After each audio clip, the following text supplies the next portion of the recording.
right. This is the American YAWP, Chapter 25, the Cold War. So, the Cold War is the global event that follows World War II. So, recall last chapter, World War II, that started conventionally in 1939 when Hitler invaded Poland and ended in 1945.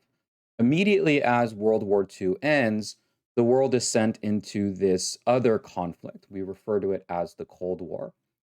And in terms of the dates, although you could make an argument that a lot of the features of the Cold War existed prior to World War II, we typically say that it started in 1945, so that as soon as World War II ended, the Cold War began. And this lasted until 1989. So, one important thing to keep in mind as we make our way through future chapters is that the Cold War is going to be going on in the background for almost the rest of this textbook. So, do keep that in mind. And understanding some of the key components in this chapter will help us understand future chapters.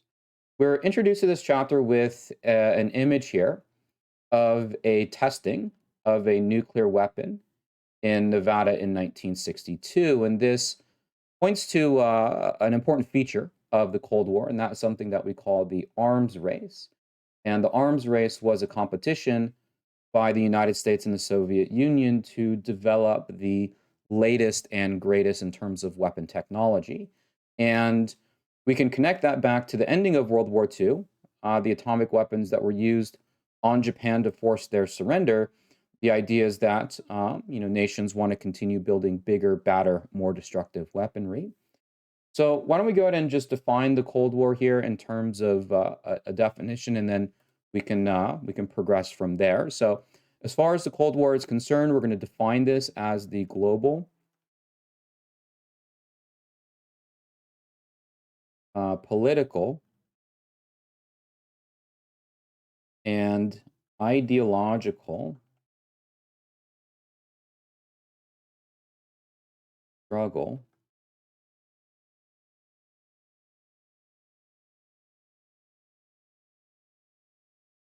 between capitalists and communist countries. So, an important feature of the Cold War is this term ideological. So, when you see the term ideological, think idea. And that is to say, the Cold War is much more a battle over ideas than it is about, let's say, territory or resources, although those things definitely do have a role here. And the two ideas that are represented here are the ideas of capitalism on the one hand and communism on the other. Now, these are mostly in terms of like economic modalities, but they end up being proxies for a lot of other things during this conflict. Now, even though this is an ideological struggle, and actually there's a phrase here that will help us better understand what exactly the Cold War is about. And they said this, in fact, at the time, and that was to quote unquote win the hearts and minds. So the idea is that for each side, the capitalist and communist nations, is to convince the world that their economic system, that their political system is superior. Now, in terms of the major drivers or motivators of the Cold War, it's going to be the superpower nations. And this term superpower is something that we use in the post World War II period to describe two nations specifically. The superpowers, we'll say these are the two nations which emerged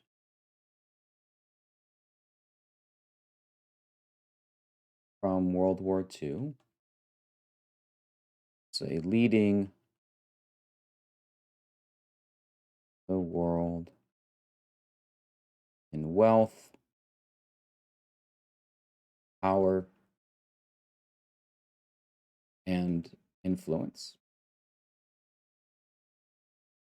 The case in terms of, geopolitics prior to World War II and during World War II itself is that you had world powers. You had countries like Japan and Germany and Britain and France and the United States and the Soviet Union. And, it wasn't really clear which nation was superior to the others. And this had been the case for quite some time. But after World War II, because of the way that Japan was defeated, because of the way that Germany was defeated, France was occupied.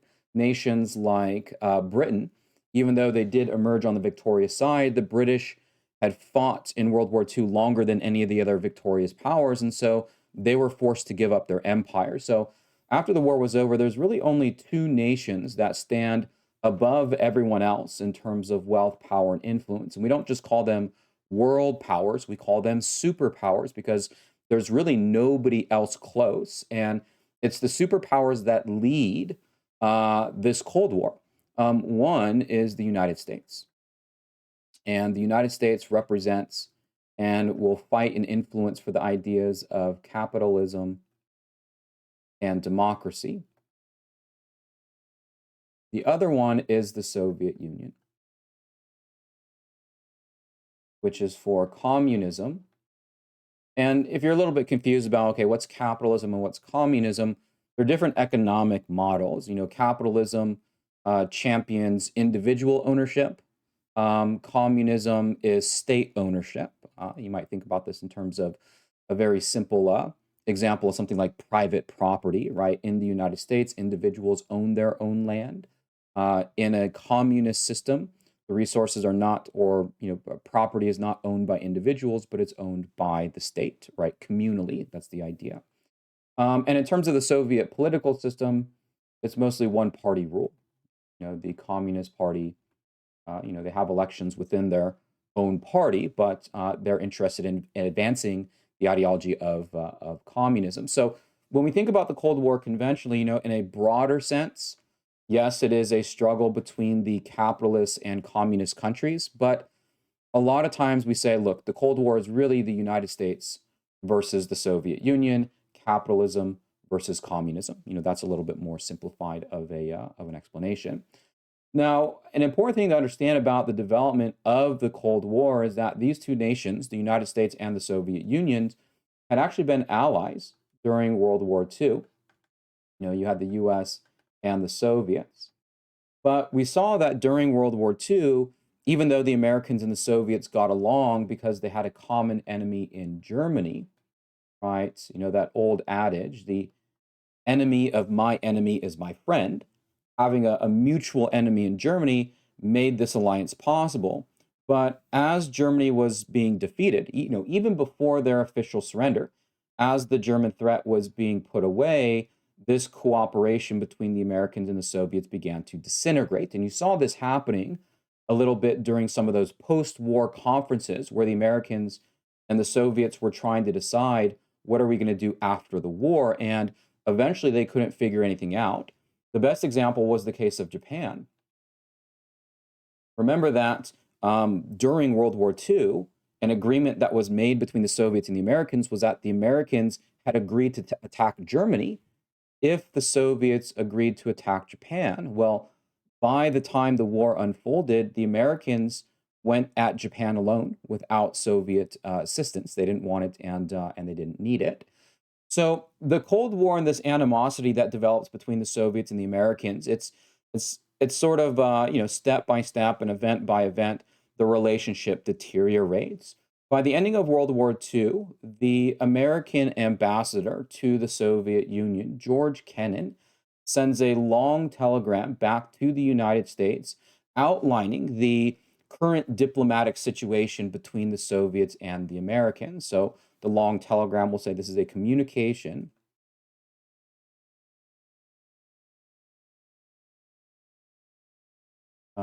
from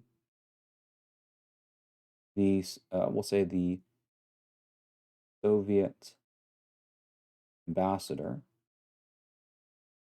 I guess technically the proper, I mean, he technically wasn't the ambassador, I guess, but still, from the US ambassador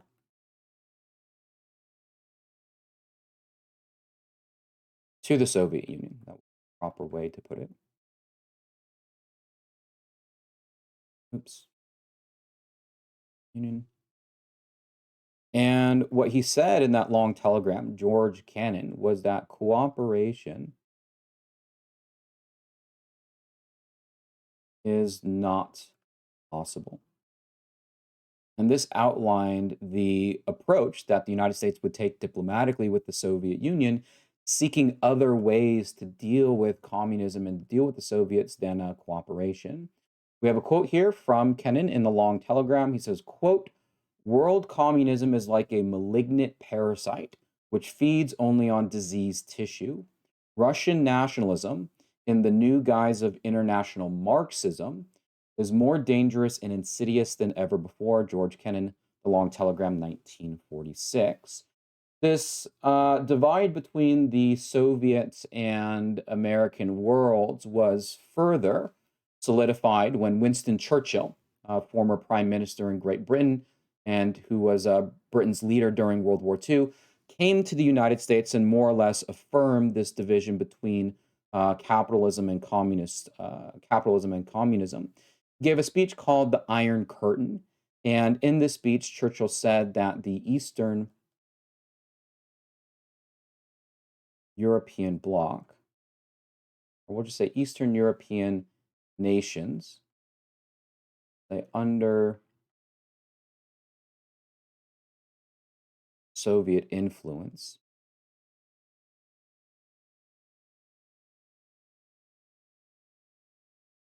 had been cut off from the rest of the world.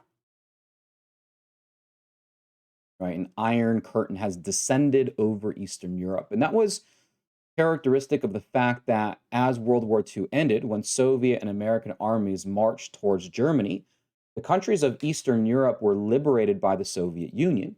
So after the war was over, because the Soviets had liberated those nations, they had the boots on the ground. So they were able to reconstruct those governments in a way that they saw fit. And similarly, for the nations that the United States and Great Britain and other allies had liberated, they got to control or influence what type of governments they constructed. And so the dividing lines between where Soviet and American troops had met during World War II, that became this great division, not just in Europe, but around the world. And, going, forward in the Cold War, typically when the term West is used, we mean the capitalist nations. And when the terms East are used, we mean communist nations, right? So East, West, Soviet Union, United States, communism, capitalism, all of these things become, synonyms, right? You can fill in one for the other. As far as this conflict goes, again, an important thing to keep in mind, I would say, is that, looking at it at a macro level, this quote here does come in very handy. The idea is to win the hearts and minds of people around the world. And one of the reasons why we call it a quote unquote Cold War is because the idea is that cold means that no direct fighting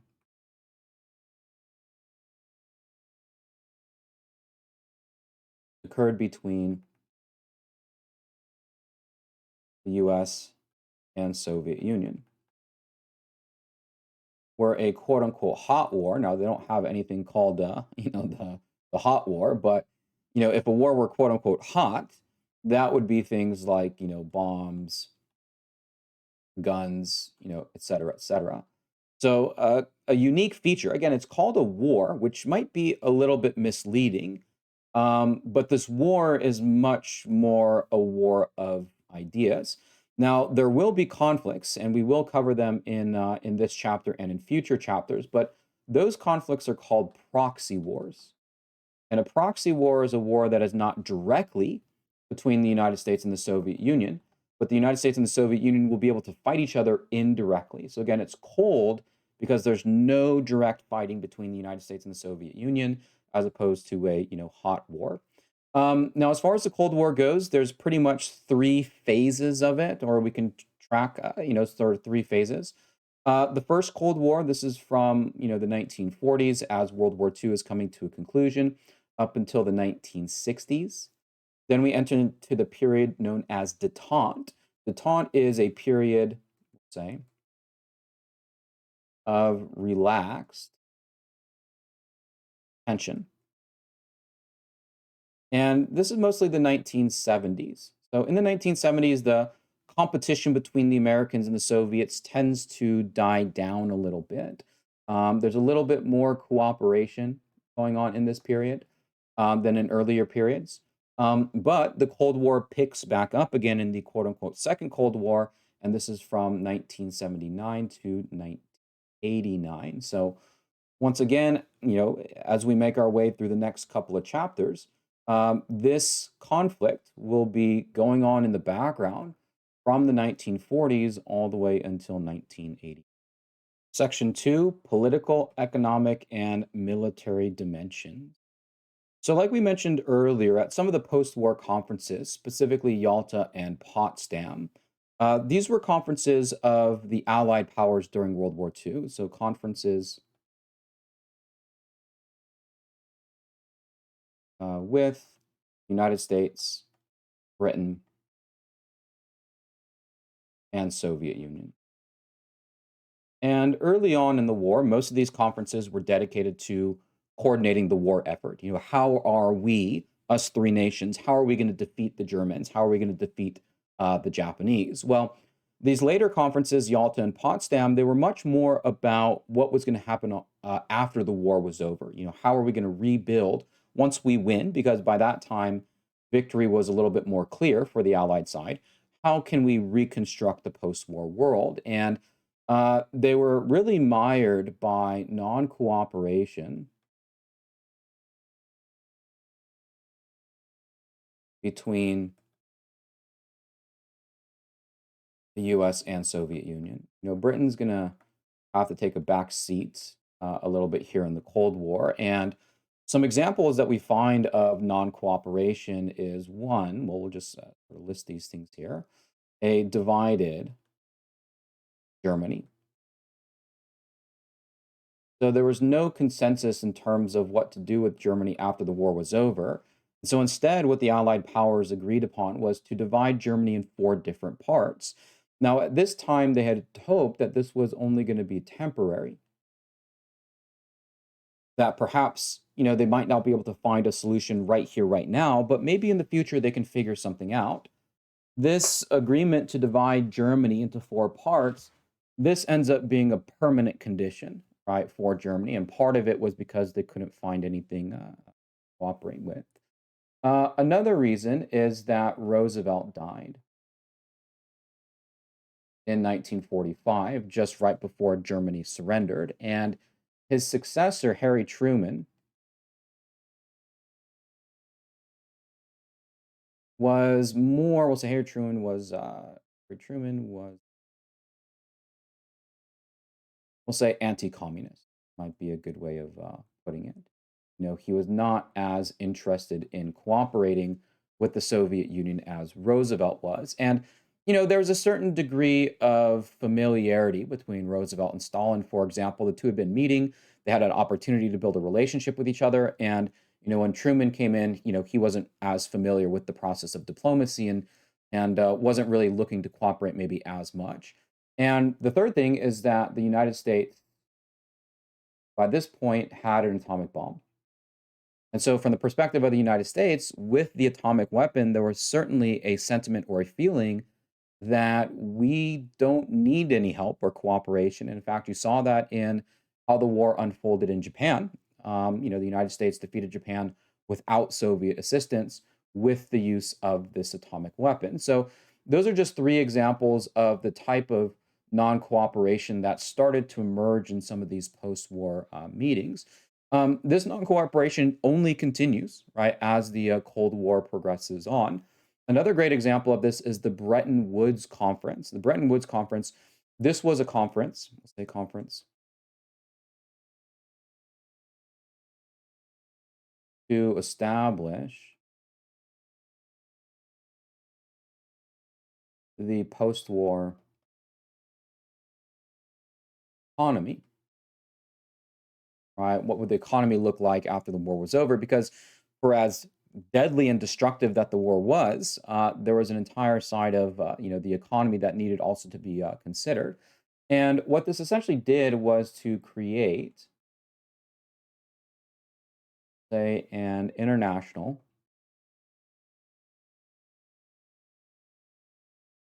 primarily capitalist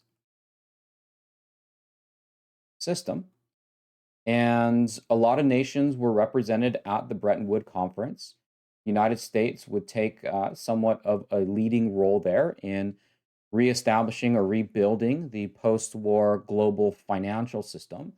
And the Soviet Union, who attended it, they rejected it.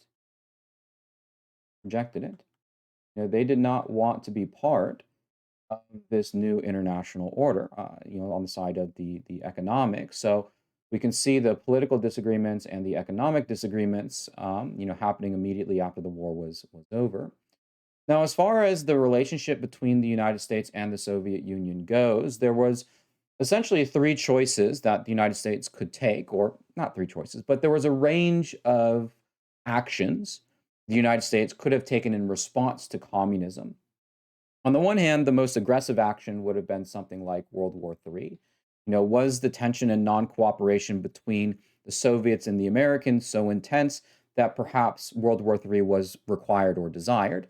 Well, considering that World War II was so deadly and so destructive, neither side really had an appetite for another war. So, as much as the Soviets and the Americans dislike each other, neither side was really wanting another conflict. There was also the ability to simply do nothing, and that is to allow communism to influence and spread around the world while the United States returns back to a period of isolationism. And if we recall from World War I, that's exactly the position that the United States had taken. It had taken an isolationist position. Well, after World War II, many Americans, those especially in leadership positions, don't think it's the wisest idea to just retreat from the world, especially considering some of the lessons that were learned from World War II. Some would point out that it was because of American isolationism that fascism and other radical regimes spread. So doing nothing is rejected, and what the Americans eventually settle on is a strategy that is somewhere in the middle, and that is containment. And here in this section here, these two policies of containment and the Truman Doctrine, these end up being very important guiding principles as far as the Cold War is concerned. Both of these will more or less be followed by the United States from 1945 to 1989. So, get these policies down now, and it helps explain American action in the world, again, for the next 40 years or so. So, containment, this is the policy, say the US policy,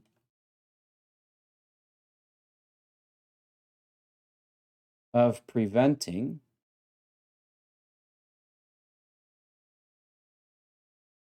the spread of communism.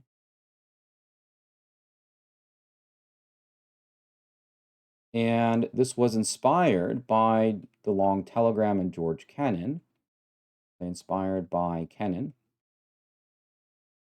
So again, it's not World War III. It's not doing nothing. Essentially, what the United States is saying is that currently where communism exists, that's okay. That's acceptable.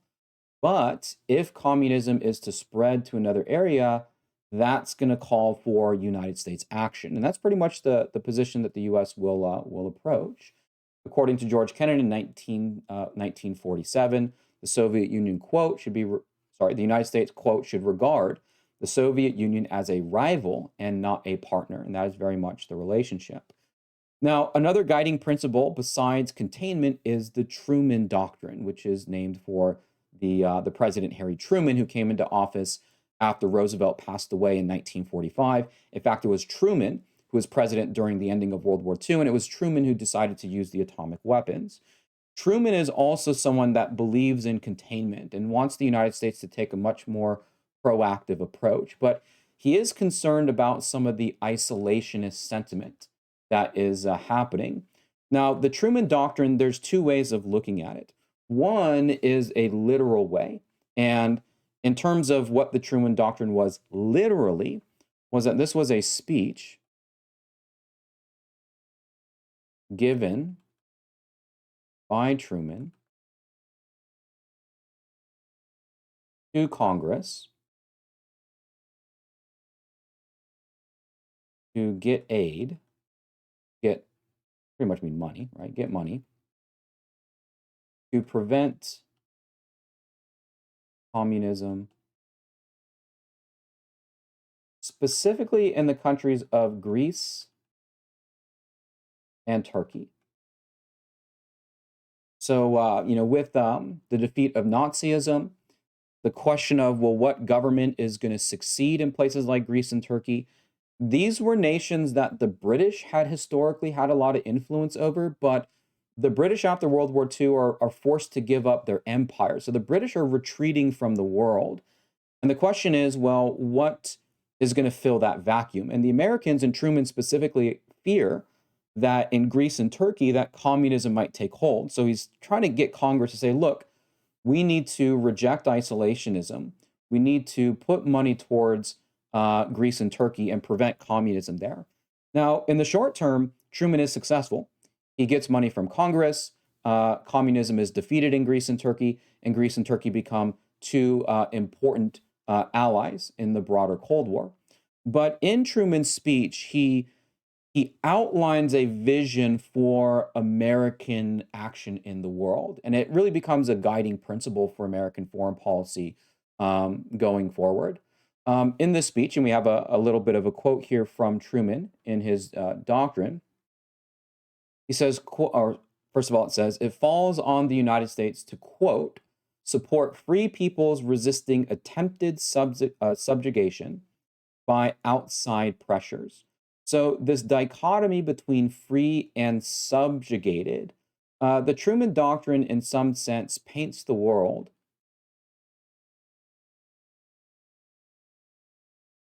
in quote unquote black and white. And what black and white mean are, free, which means capitalists, and subjugated, which means communist. And what that means for the United States is that, as far as the world goes, there's really just two sides. You're either free or either subjugated.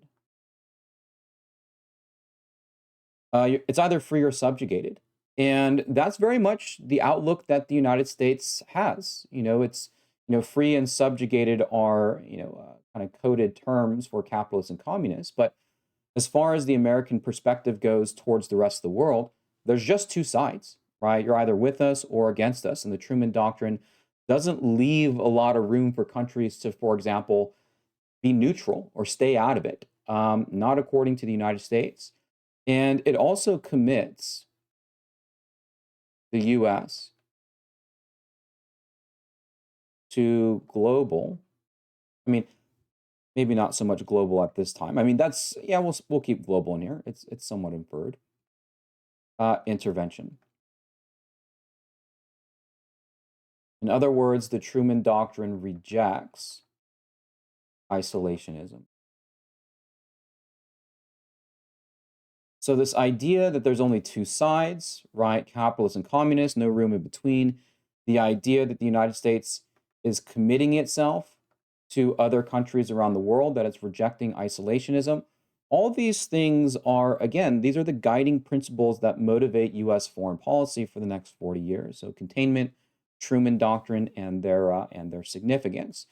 Now, one of the first areas that we find these policies in action is in Europe. And in Europe following World War II, not only was World War II the deadliest conflict, killing 80 million people, but it was severely disrupting in terms of like damaging infrastructure, roads, bridges, telephone wires, everything has been destroyed. There's homelessness. And so one of the great fears for the United States was that communism would spread in Europe. And the reason why communism would spread in Europe was because the economic situation was so poor that people would elect communist representatives. And this was somewhat the case during the Great Depression. When there are bad economic times, people are willing to embrace more radical ideas.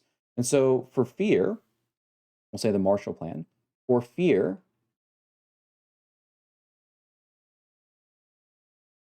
that communism,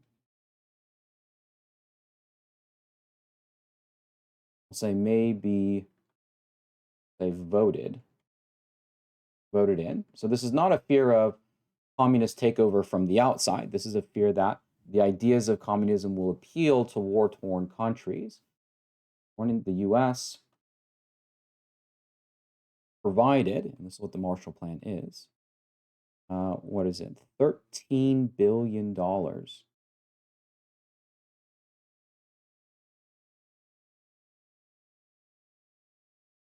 for European reconstruction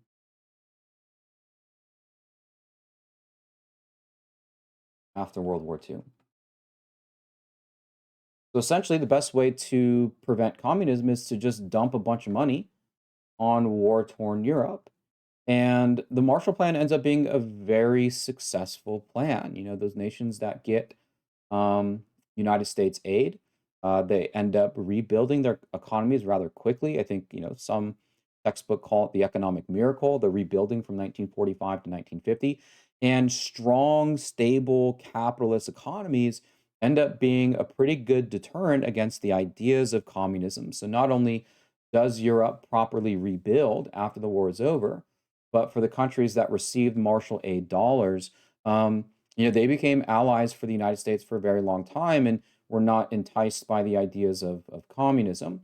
Here we have a quote from General George Marshall, for who the Marshall Plan is named after. It says, quote, "The United States should do whatever it is able to do to assist in the return of normal economic health to the world, without which there can be no peace." So, major economic plan, economic aid, rebuild Europe, stave off communism. That was the idea. Now, the Marshall Plan, interestingly enough, was designed to go to all European countries.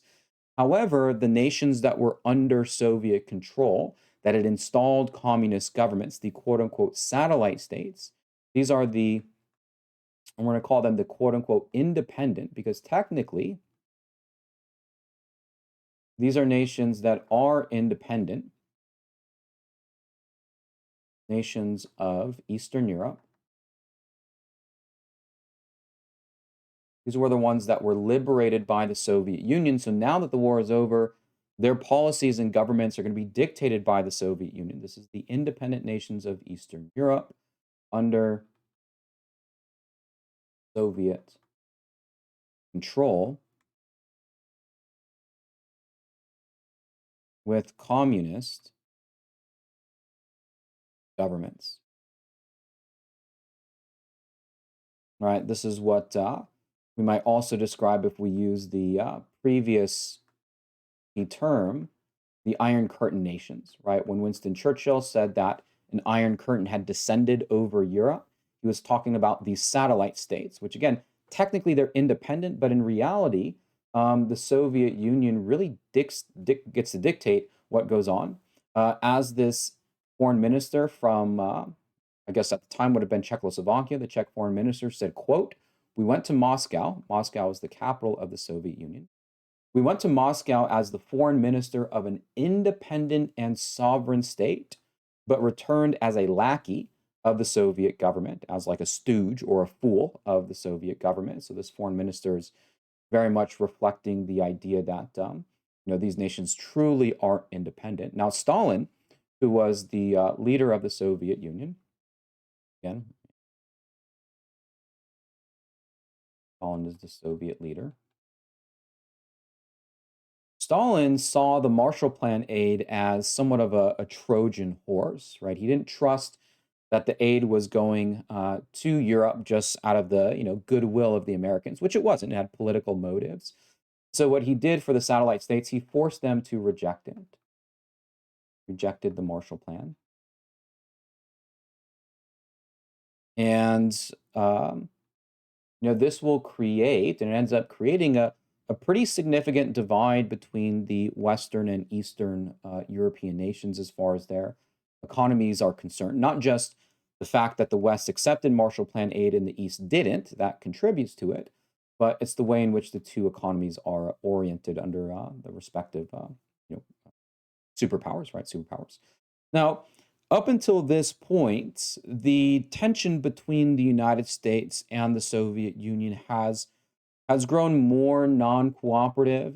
Diplomacy has broken down, but it hasn't turned outright violent. And certainly considering that World War II just ended, neither side really wanted conflict again. But pretty soon, this tension that was building up between the Soviets and the United States would have the potential for violence. Not that it would break out in violence, but both sides would realize that a war might be possible. And all of this occurred over the city of Berlin. Now, recall that Berlin is the German capital. And the German capital, as a result of not being able to really figure out an agreement, was divided into 4 zones. Right? Along with Germany, which was divided into 4 zones. So it's a little bit weird in terms of how it looks, but let's do our best to draw Germany here. I have no idea how Germany is shaped. It's shaped something like this. um, but the way that Germany had been divided after the war was that the Soviets got a big chunk in the east. That's where the Red Army had invaded. And the Americans and the British and the French, they would divide up the rest of Germany. So you had a American zone, French zone, and a British zone, and then you had a Soviet zone. The city of Berlin, which was the capital, was located in the Soviet zone, right?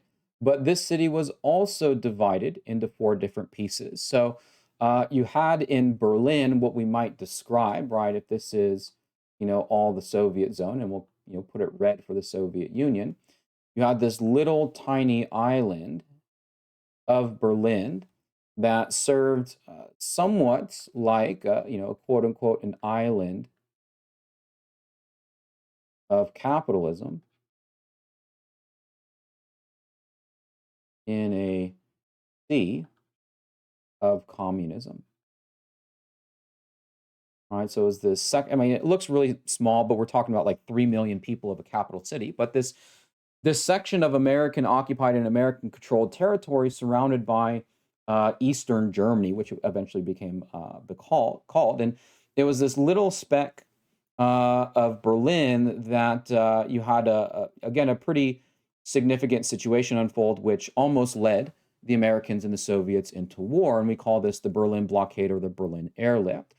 So essentially, what happened was that the Americans, the British, and the French, because they all represented the capitalist democratic side of the Cold War, they decided essentially to use a uniform currency in the western part of Germany, in some sense combining their sections together. So we might say in response to the US, British,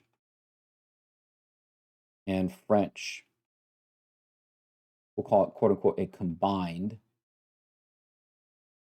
currency, Stalin blockaded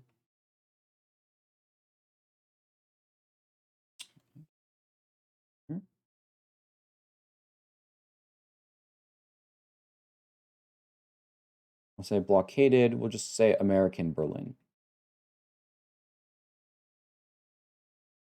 So you can imagine, right, from this, again, very poorly drawn map here, that in this, quote unquote, island of capitalism, there would have been roads and trains and all sorts of other things leading into the city. Well, Stalin effectively blockaded that entire section. And what Stalin was counting on was that the Americans and the British would just give up, right, this section here, that it wasn't essentially worth fighting over. And in some sense, he was right, because the Americans were not interested in fighting over it, right? This wasn't reason enough to call, to declare World War III. But the Americans were also not willing just to stand by and do nothing. And that was rather than let the people in Western Berlin be starved out of, food and resources and other things, the Americans, the British, and the French and other allies would airlift supplies to the people of Western Berlin, effectively making the blockade obsolete, right? Effectively making it so that it had no effect. So the Berlin blockade, Stalin's blockading of Western Berlin, was responded with the Berlin airlift. This is the US response to the blockade. It lasted, and to clear it up, it's blockade. We'll just say airlifted supplies to West Berlin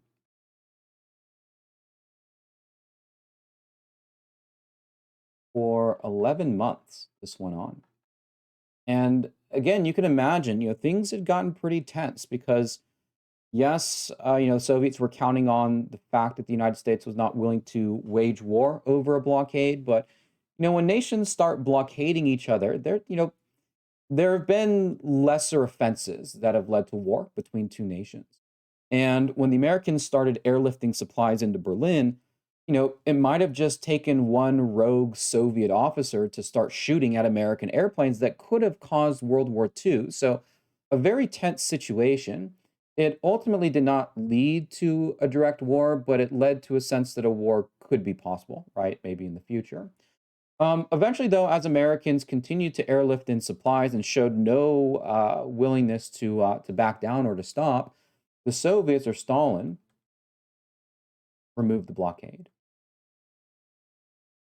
And this was considered a tremendous American, victory. I mean, at least in terms of just the optics of it, that the Stalin was forced to relent, and the United States would retain control of Western Berlin for the duration of the Cold War.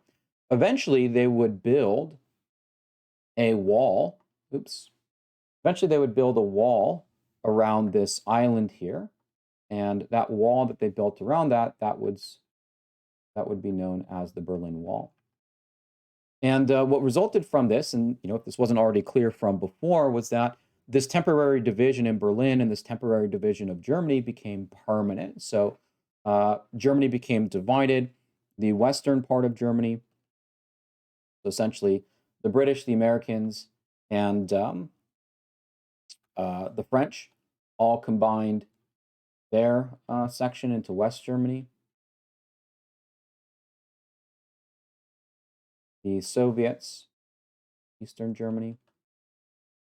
And that pretty much remained the case all the way until 1989, right? Germany would remain divided here. So let's just, your textbook mentions the actual names of these nations. So let's go ahead and outline them. So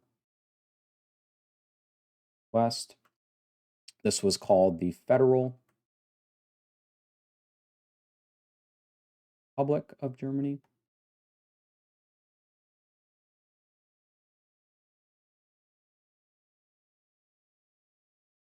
The East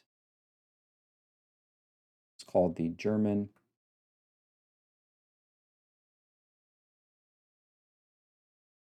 Democratic Republic.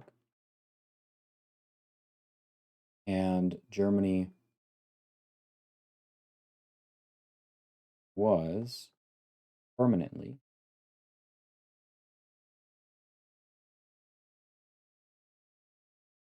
divided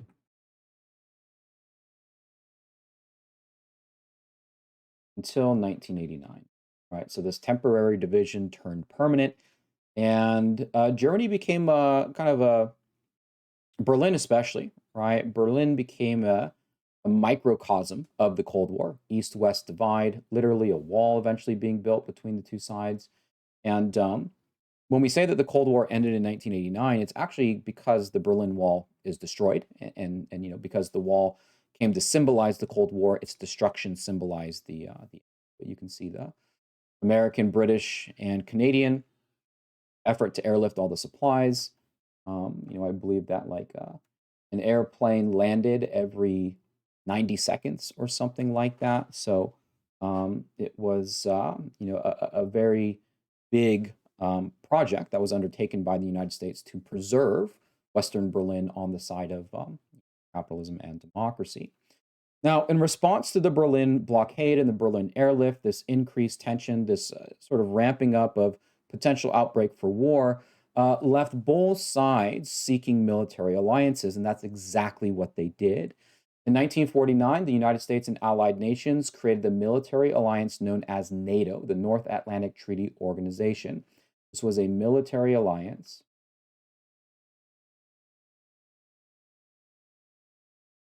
A military alliance of the U.S. and other capitalist democracies. And in response, the Soviet Union formed the Warsaw Pact. It was the same thing, a military alliance of the Soviets, same thing, but the opposite side, and other communists. And NATO, North Atlantic Treaty Organization, this was, primarily a defensive um, agreement. And the idea was, and this was the slogan, an attack on one, an attack on all. And so the United States was committing itself to the defense of other nations, which traditionally and historically, the United States really hadn't done that. The US had been part of wars and conflicts, but they had always joined those conflicts more or less on their own terms. But now the United States is committing itself to the defense of other capitalist democracies. And kind of in the same way that World War One, the one of the contributing factors to that war was the alliance network. We have a little bit of a recreation of an alliance network, and so it means that potentially, right, potentially, a smaller conflict might boil over into much bigger conflict, right? And so, in some sense, we might assess that the world is maybe more dangerous. Now, for the most part, the United States was primarily concerned about communism in Europe, right? The episode over Berlin, the example when it came to the Marshall Plan.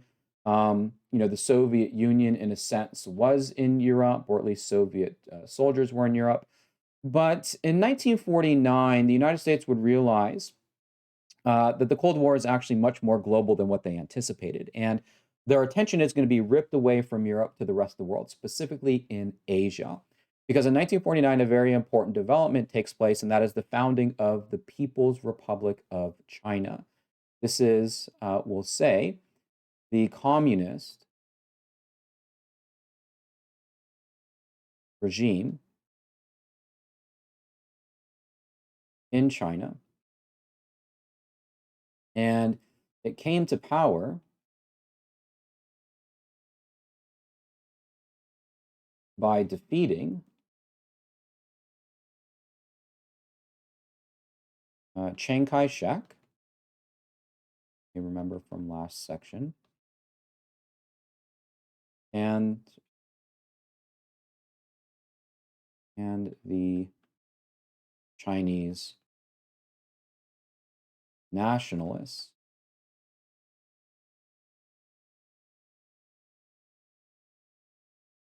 in the Chinese Civil War.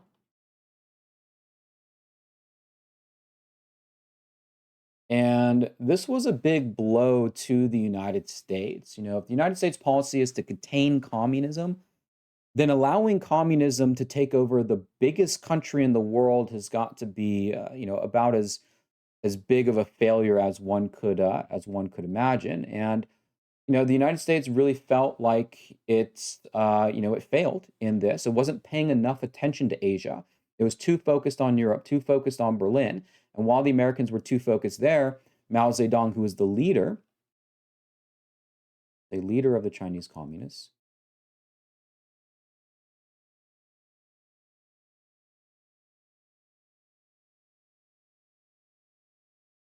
managed to take control of the country. Chiang Kai-shek and the nationalists, who were, they were seen as, the side that the United States had supported. They were forced to evacuate to the island of Taiwan. And when the People's Republic of China, when they came to power, the U.S. refused to recognize China as a legitimate government. But it became clear now that with Chinese success, or with Mao's success and the Communist Party taking over in China, that Joseph Stalin, the major adversary of the Cold War, now had a very important ally in Mao Zedong and Communist China. So, what was the United States' response to this? Well, the response was that we here in the United States, we dropped the ball. We should have been more vigilant in preventing communism around the world. And we need to escalate our involvement and expand our involvement around the world. Now, this was already, we might say that this idea was already implicit in the Truman Doctrine when Truman said that there are free and subjugated people, and wherever there are free people fighting subjugation, we're going to help you. But this was made even more clear with a national defense memo known as NSC 68. So this is a national defense memo.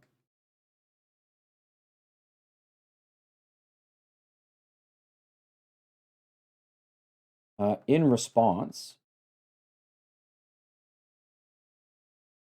to Communist China.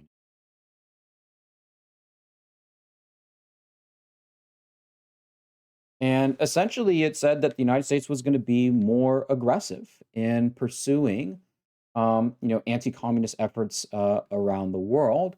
We'll just say increased.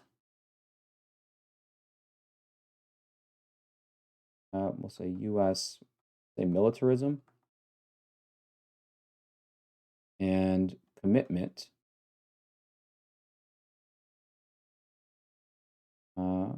Increase U.S. militarism and commitment to fighting communism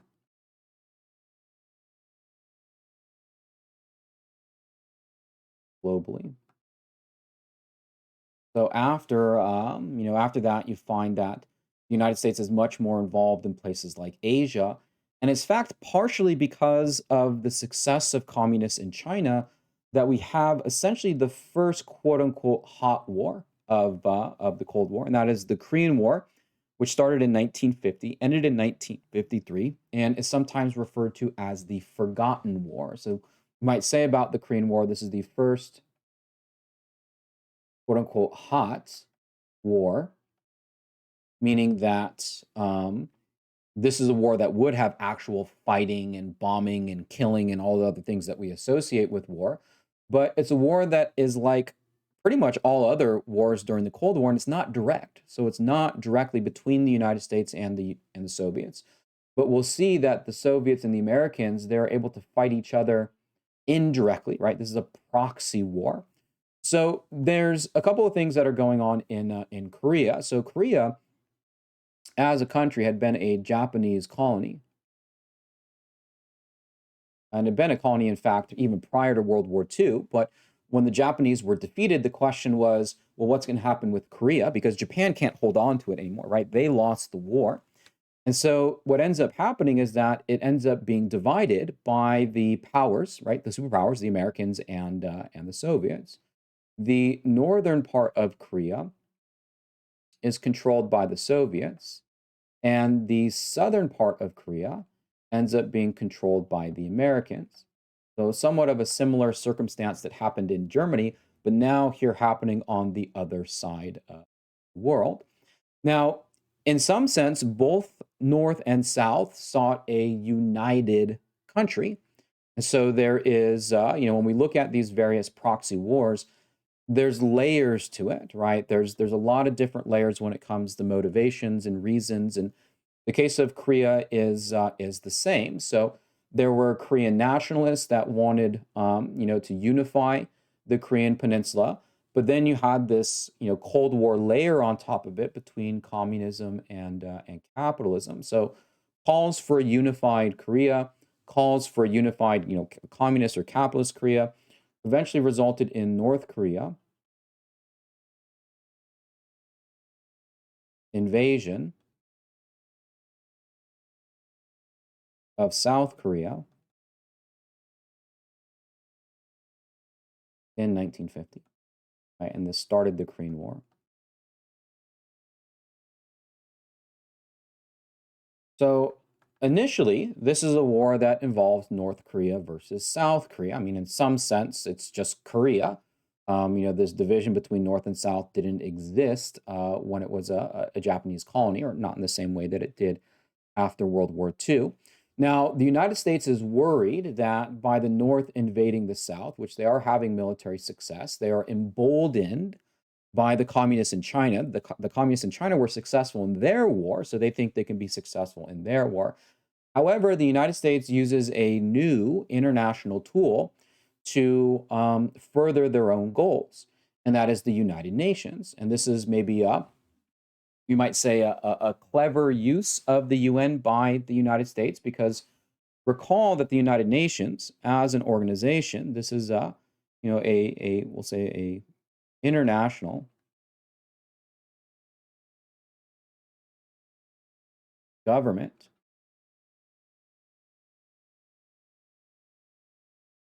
to maintain peace. This was created following World War II as the successor to the League of Nations, because the League of Nations failed to prevent World War II. The United Nations was created so that another war wouldn't break out. Well, the United States goes to the United Nations and says, look, North Korea's invasion of South Korea, how is this any different than Hitler's invasion of Poland? How is this different than Japan's invasion of China?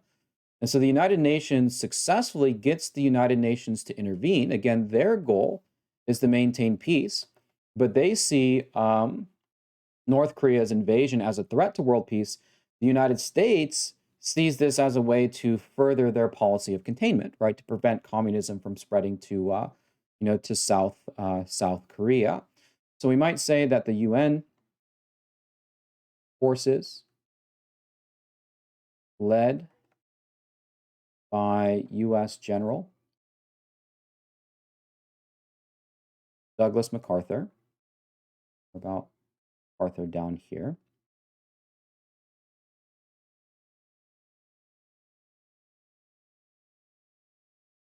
Oops.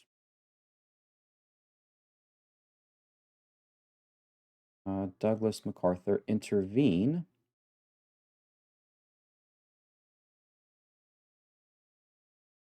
on the side of South Korea. So technically, right, the Korean War is not an American war, right? It's a UN intervention. The reality is that, again, this UN intervention was very much to the great benefit of the United States. And most of those who were fighting, including the person in charge of it all, were either American or Korean, right, to put it frankly. Douglas MacArthur has a lot of success with the UN intervention, and soon South Korea is now pushing back North Korea.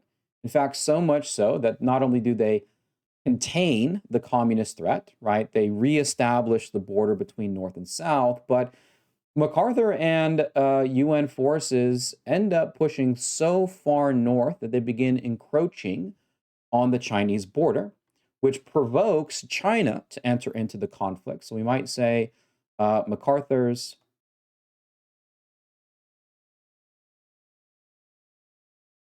advancement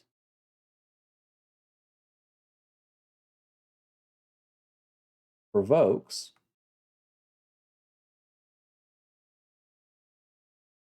Chinese entry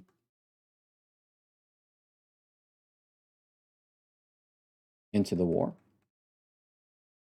Right, into the war. So, once again, we have North Korea and South Korea And that's how initially the war started. But, the US joins in on one side, China joins in on another. And, by the time the war is unfolding, it's much, much bigger. And of course, in the background, the Soviets are sending their support to the other side. So US and Chinese troops do fight directly in this conflict, but again, there's no direct conflict between the United States and the Soviets. So again, this is what we mean by proxy war, fighting indirectly. Now, during the course of the war, there's a big disagreement on the American side exactly how to conduct this. And this is between the sitting US President Harry Truman and the war hero, Douglas MacArthur. MacArthur was, he was probably one of the most popular figures in the United States at the time. War hero, let's say, because his leadership in defeating Japan. I don't know if the last chapter actually mentioned MacArthur by name, but he was the general that led American forces over Japan, the island hopping strategy, and Americans, seeing Japan as the bigger threat, or the because of Pearl Harbor, the main adversary in World War II.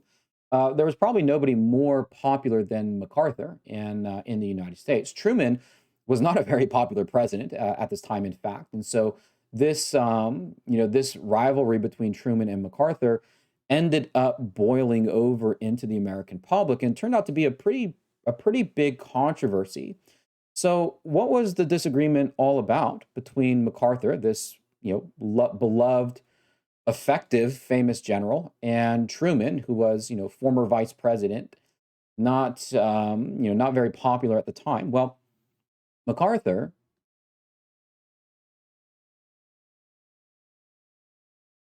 wanted essentially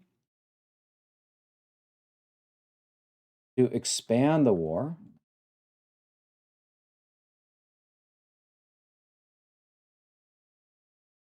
and use nuclear weapons.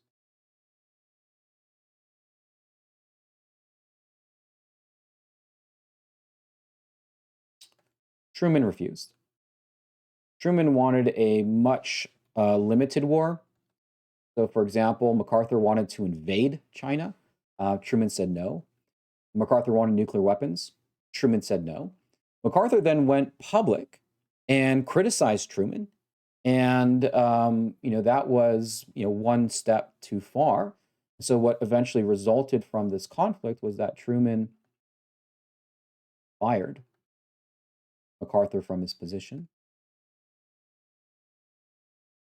And, by that point, most of the fighting in the Korean War had subsided. The early years, 1950, was some of the most intense fighting.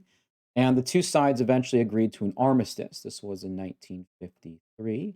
And the armistice more or less left, we'll just say, an end to fighting.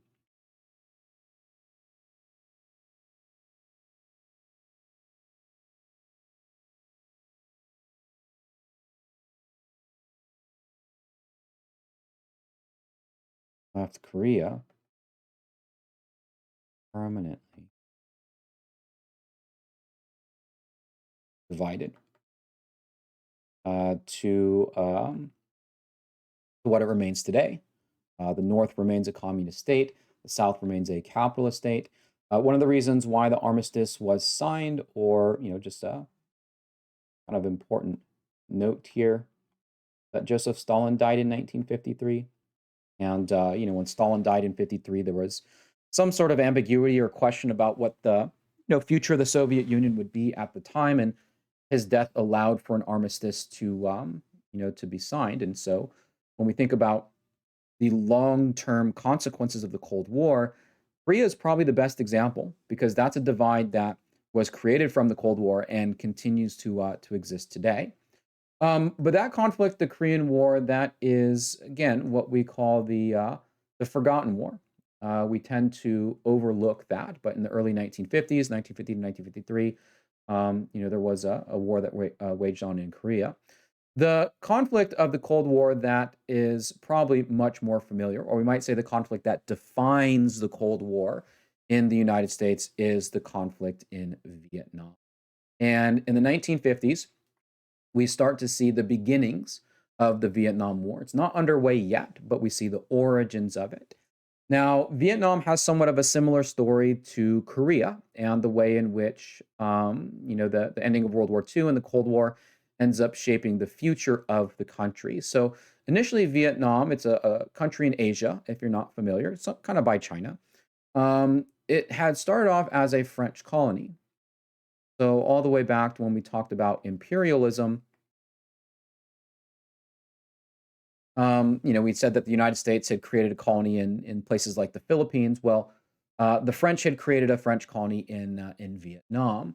During World War II, though, in 1940, France was defeated by Germany, and their defeat meant that they would lose their colonies. And so Germany's ally, Japan, they took over the colony from 1940 to 1945. So Vietnam went from a French colony then to a Japanese colony. Well, Japan, they lost the war. And so the question was, from 1945 onwards, what was the future of Vietnam going to be, right? And again, Japan has to give it up. Well, one of the leading nationalist figures, Ho Chi Minh, we'll call him a leading nationalist, but also, as we'll find, communist leader. And there is some question or debate about this. Was Ho Chi Minh a nationalist? Was he a communist? Was he both? Was he one at one time, one at the other? Because they could be antithetical in some situation. But Ho Chi Minh is the leading nationalist leader in Vietnam. He issued the Vietnamese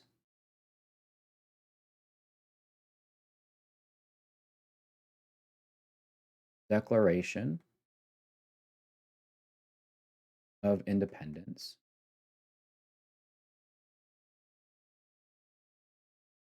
wanting a free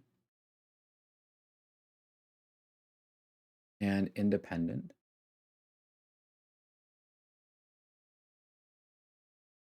Vietnam. And what's interesting about his declaration, right, the one that he gave for Vietnam wishing to be free, it was similar to the US declaration. And in fact, both US and Ho Chi Minh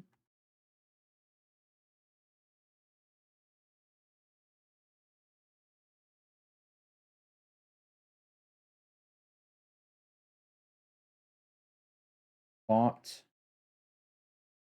Japan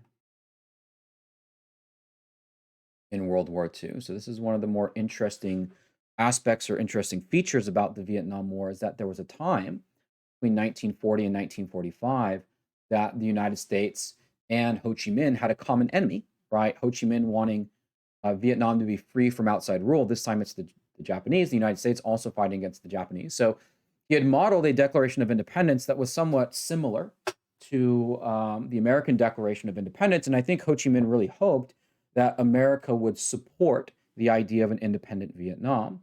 Well, Ho Chi Minh and others in the Viet Minh, this is just we'll call this the Vietnamese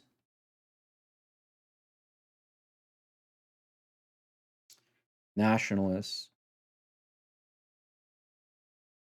Organization. The Ho Chi Minh is the nationalist leader. The Viet Minh are the nationalist organization.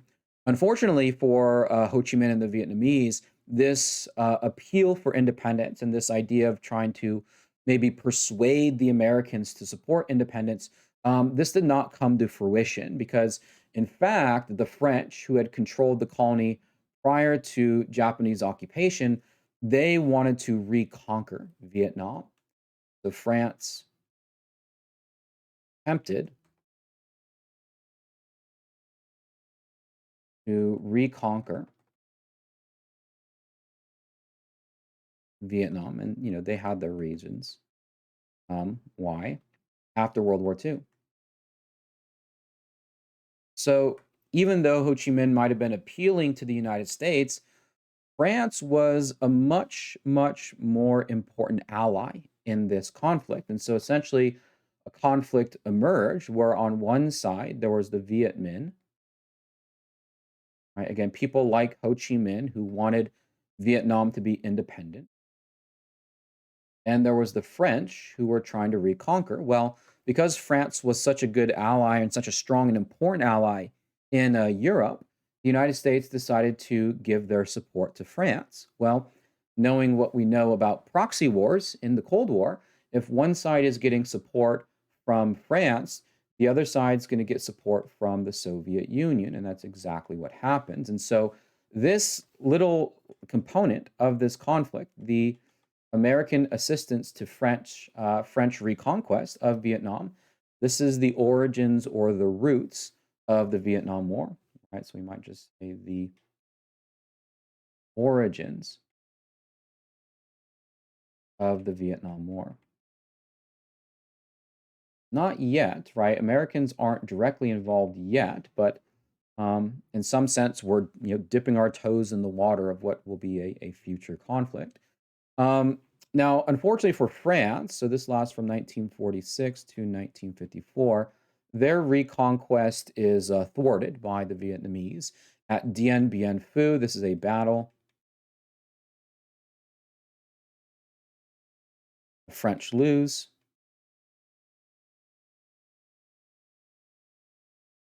Forcing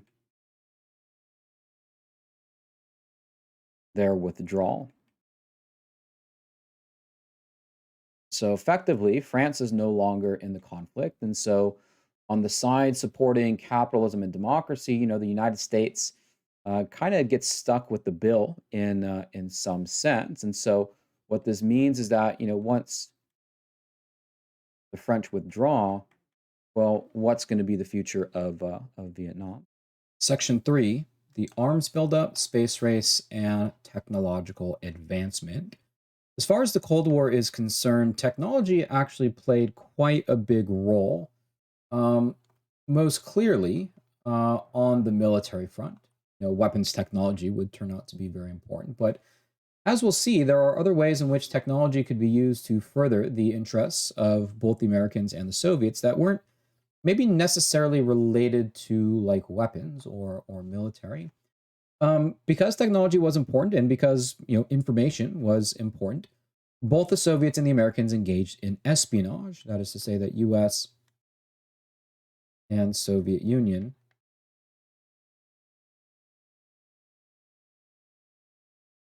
use spies to obtain information and technology. And very early on during the Cold War, there was no technology perhaps more important than the atomic bomb that was held by the United States. Now, unfortunately for the US and fortunately for the Soviet Union, in 1949, the Soviets successfully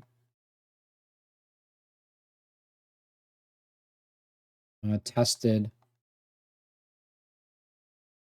an atomic bomb. And, this was something that the Americans had enjoyed ever since the ending of World War II. The United States could rely that we had the atomic bomb, nobody else did. So in that sense, we didn't have to rely on anyone else, so we didn't really need cooperation. When the Soviets tested their own weapon, that was a serious wake-up call as far as the United States is concerned. And if you combine this with what happened in China in 1949, when Mao Zedong and the communists successfully took over, 1949 ends up not being a very good year. In fact, up until 1949, the United States had a lot of success with the Marshall Plan, a lot of success with the Berlin blockade and Berlin airlift. But 1949 is when the Soviets, in a lot of ways, strike back. And so, as soon as the Soviets, successfully tested their own weapon, then was really on the United States to develop an even bigger weapon. And this is where weapon technology and the types of bombs created by both the Soviets and the Americans just become bigger and bigger and bigger and bigger. We refer to this as the arms race or the nuclear arms race. And, this is, we might say, the competition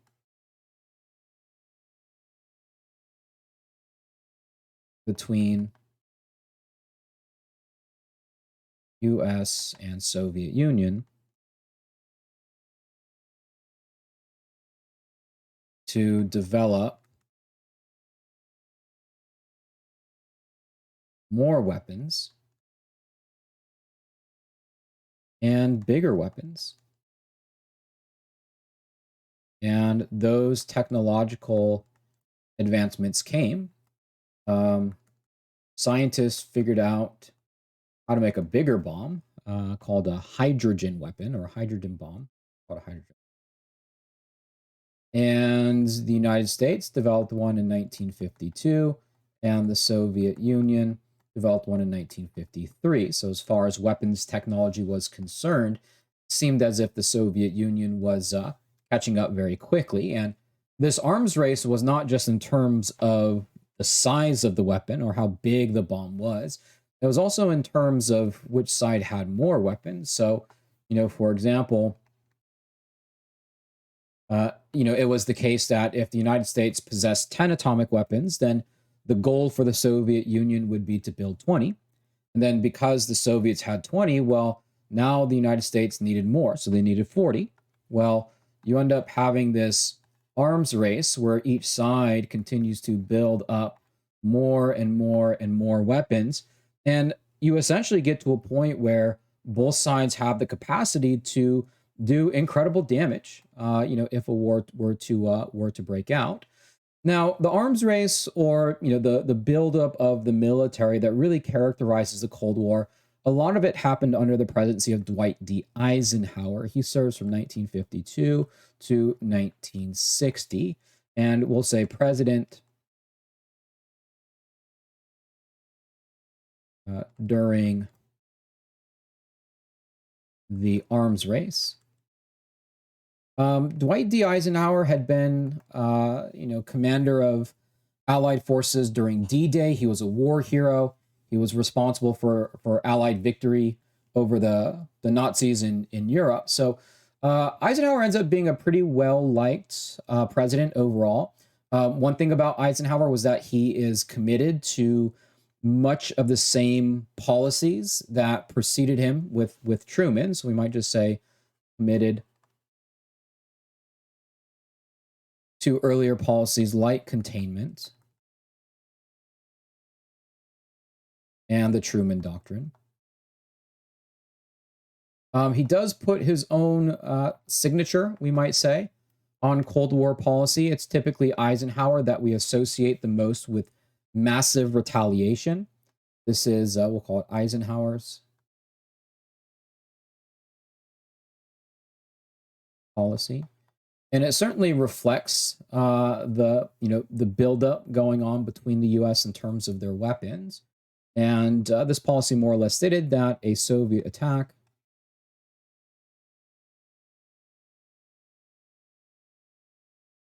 on the U.S.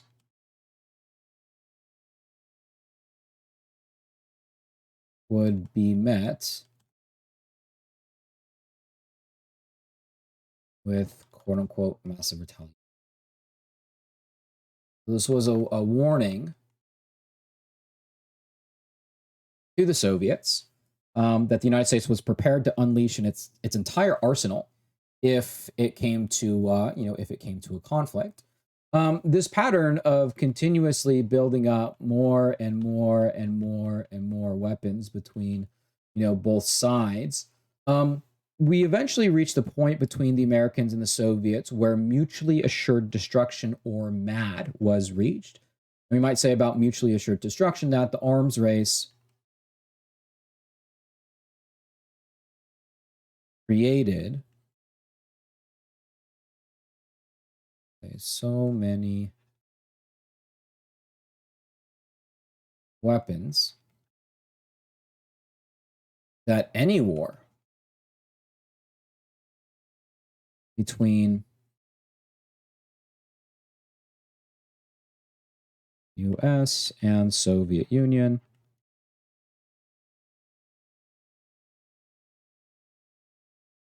would result in mutual destruction.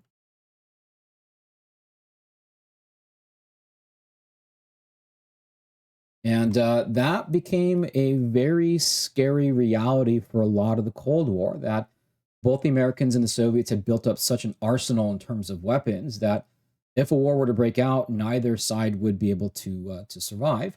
Interestingly enough, mutually assured destruction did in some ways serve somewhat as a deterrent, right? You could probably make an argument about whether mutually assured destruction made the world a safer or more dangerous place, because now when both sides had the capacity to assure the destruction of the other, it might make them think twice about starting a war, or would make war such a costly enterprise that it might deter either side from that, and might make them forced to like see more peaceful options. Um, this was only made even more real by newer technologies to deliver weapons. Now, back at the ending of World War II, the atomic bombs that were used in Japan, those were delivered by airplanes. Things like hydrogen bombs are way bigger than what was used in Japan, so the technology really has taken off.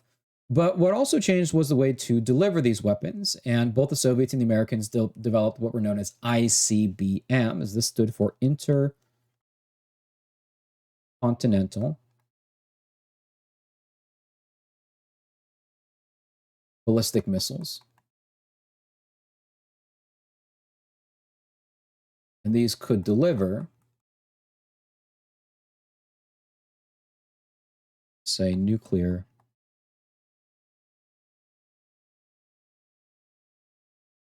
weapons over long distances. So you wouldn't need to have a manned airplane to drop a bomb like they did in Japan. You could just shoot a missile. That missile could be armed, or could be armed with a nuclear weapon, and it could go more or less across the world. Some of this technology was, we'll say, technology was aided by Nazi scientists. The Nazis had been developing rocket technology during the end of World War II. They had shot some over to Great Britain, and so some of the information that was used by Nazi scientists was eventually incorporated in the United States to further develop this technology. But outside of advancements to military technology, maybe one of the more distinctive features of the Cold War is the space race. And the space race becomes, in some ways, kind of its own mini little battleground as far as the Cold War is concerned. So recall, in terms of the overall objective, we use this quote before, the hearts and minds. Because at the end of the day, the Cold War is about ideology, and that is who can do a better job of convincing the world that their system is superior. And one thing that the space race could do was that it was, in some sense, a technological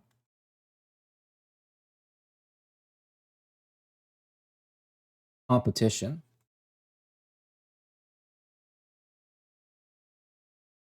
to see which ideology was superior. If the Soviets could make tremendous advancements in space technology, if they were the ones who could build a world that looked like the Jetsons, then people around the world would say, yeah, the Soviets have the right model. And if the Americans could do it, then people would be convinced that, yeah, maybe capitalism and democracy, that is the right model. So this competition over space was used in a way to try and convince the rest of the world that one system had a better, one side or one country had a better system than the other. Typically, we point to the launching of Sputnik 1 as the beginning of the space race. This is the first satellite launched into space.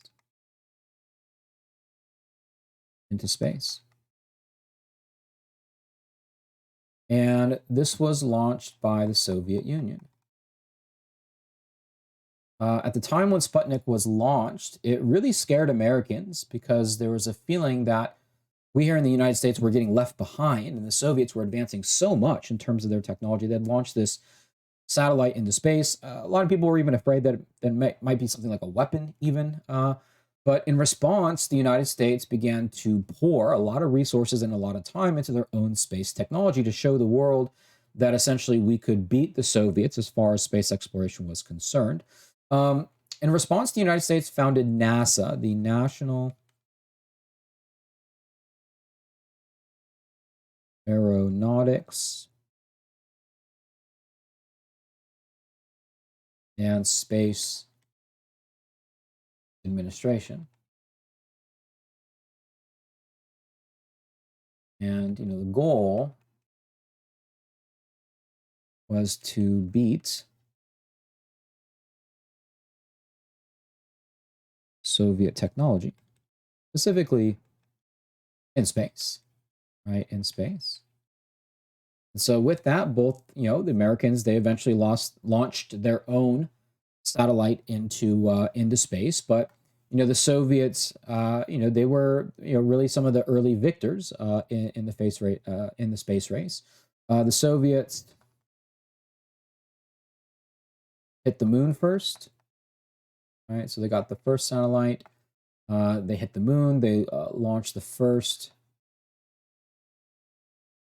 dog in space, first person in space.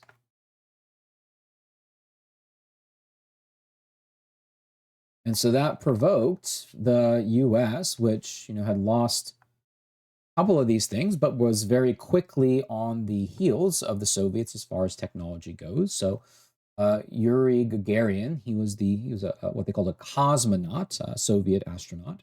This was the first man in space. And he was from the Soviet Union. 3 weeks later, Alan Shepard became the first American in space. This prompted, at the time in 1960, President Kennedy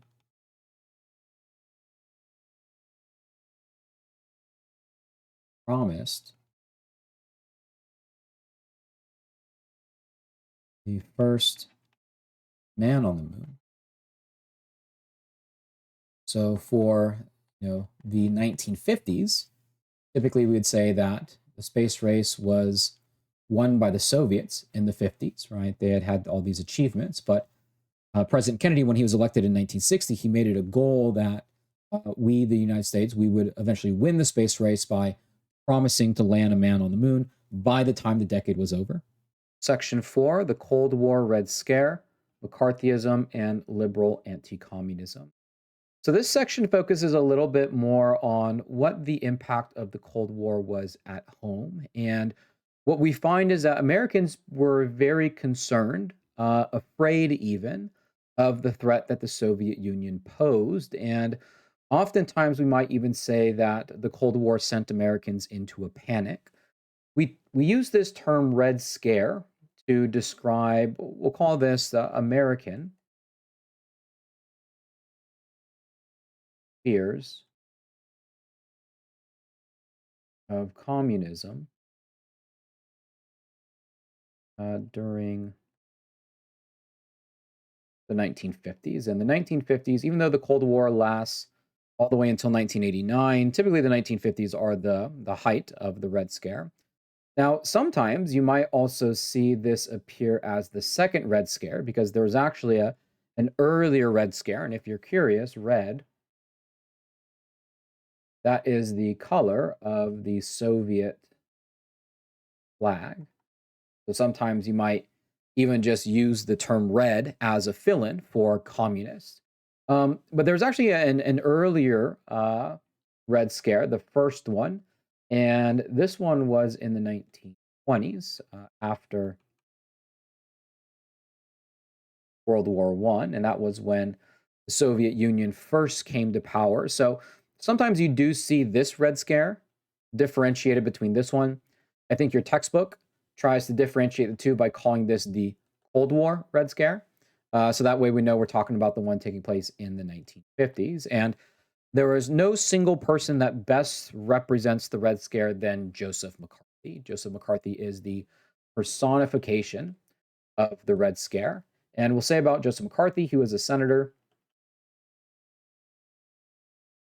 from Wisconsin. And he took advantage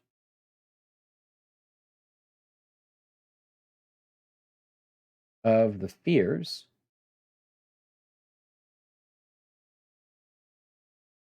of communism.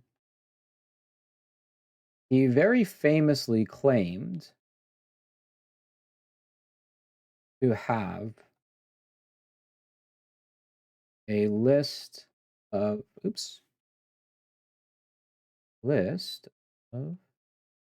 205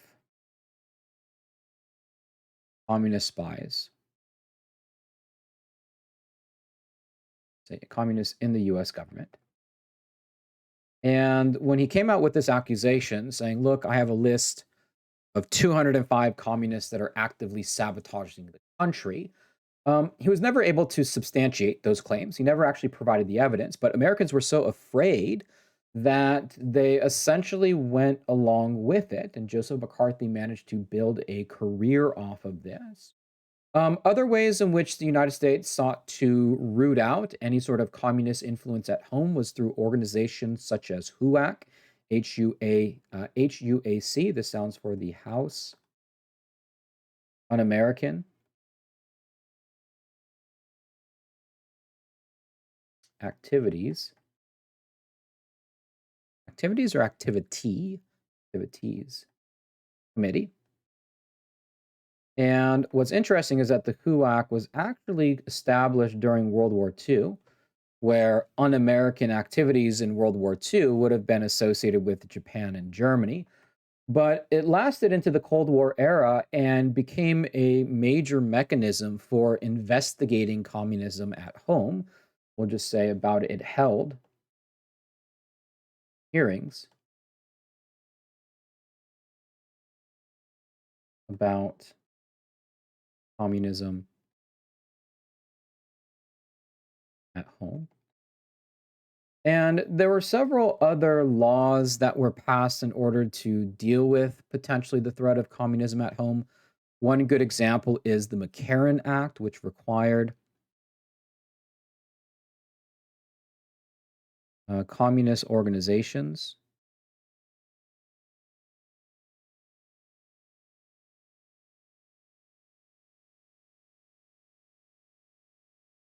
to register with the government.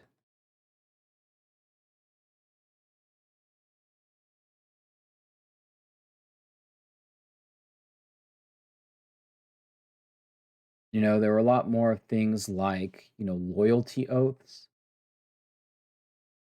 There were, Americans were clearly shaken and affected by the Cold War. Sometimes the Cold War and the Red Scare get compared to something like a witch hunt. The idea is that sort of a frenzy is whipped up, that the potential boogeyman out there is not really there. But yes, it's true, Americans did get definitely a little bit out of hand with, the accusations of people being communists and whatnot, certainly. But one thing to keep in mind is that, with the Soviet Union and the United States, they were dealing with potentially very destructive weaponry in something like atomic weapons.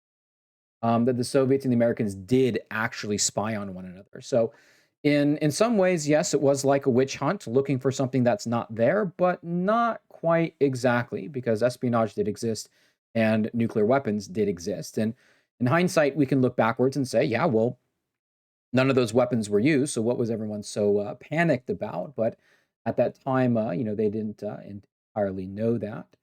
An example where the Red Scare really had a significant outcome was in the case of Julius and Ethel Rosenberg. This was a couple accused of spying. Oops.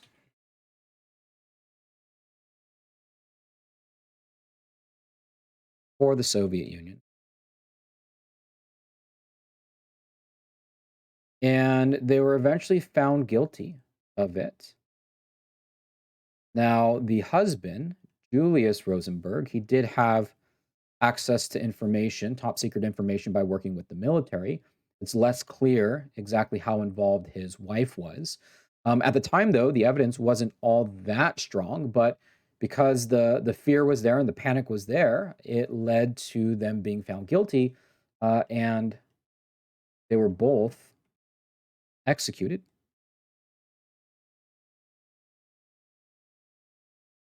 in 1953. One of the more high profile cases of espionage involved that of Alger Hiss. This was the highest U.S. government official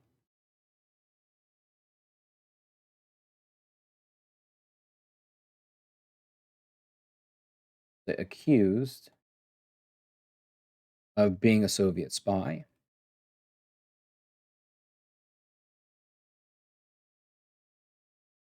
Essentially, you had another person who was spying, who had defected, excuse me, a Soviet spy who had defected to the United States, and he named Alger Hiss as someone who had sold the Soviet Union secrets.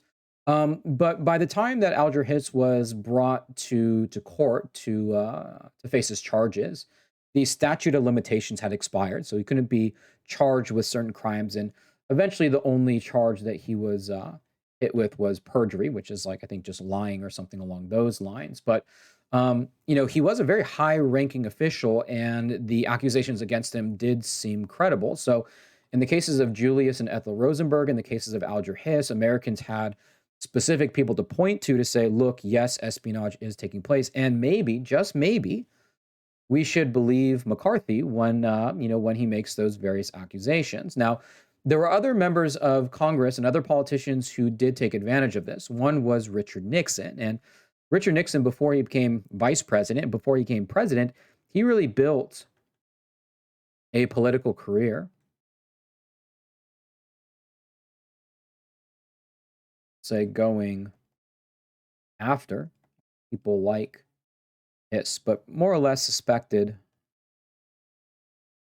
communists at home. When he started to rise through the ranks as a politician, Richard Nixon did, not quite to the level of McCarthy in terms of maybe his accusations, but certainly in terms of popularity.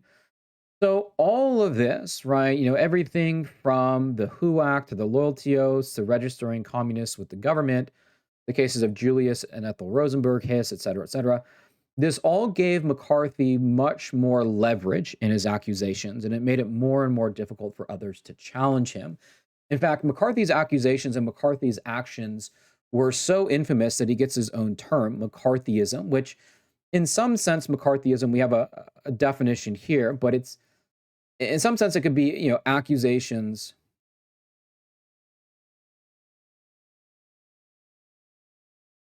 based on little to no evidence, right? It's the practice of just making wild accusations about stuff without any evidence to prove it. And it gets a lot of momentum because people are just too afraid to speak out.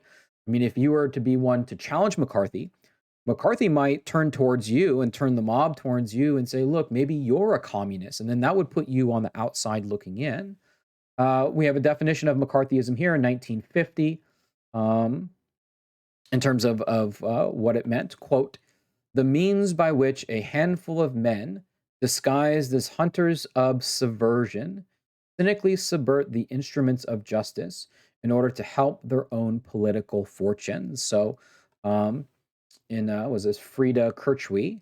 I think she would say that McCarthy knew what he was doing, right? He knew he was lying and was doing that politically to advance his own political career. Now, what was the status of communism in the United States? Was there a threat? Was there a lot of support? Was there a lot of sympathy? Well, you could go all the way back to World War I and maybe even before to find some of the earlier organizations, communist organizations in the United States. The CPUSA was the Communist Party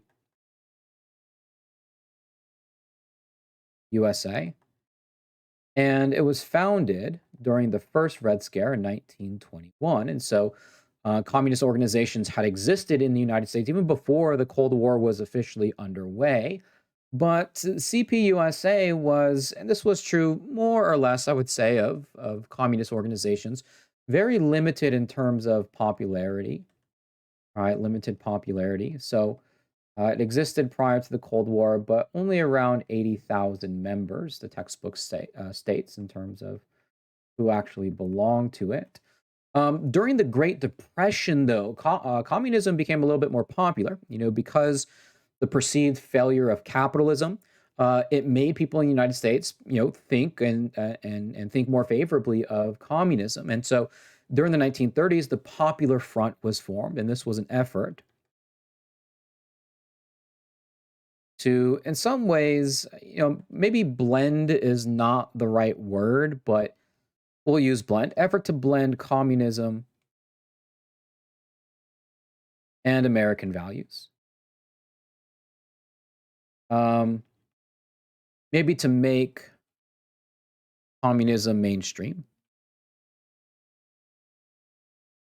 To have it be much less of a radical fringe idea and bring it a little bit more into the mainstream. And again, from the 1930s, the Popular Front did become somewhat successful, but it did collapse in 1939. We might just say, I'll just put popular during Great Depression. So communism as an ideology never really, projected itself into mainstream American politics. And in fact, even during the Cold War, all sides of the political aisle were hostile to communism, including those on the liberal side. And the textbook gives a good example here of an organization that was what we might describe as a anti-communist liberal organization, and that is Americans for Democratic Action, or ADA. This was, we'll call it, a liberal, maybe even and progressive anti-communist organization. So one of the things that this section wants to do, or wants to communicate, is to say that, or to make the point that anti-communism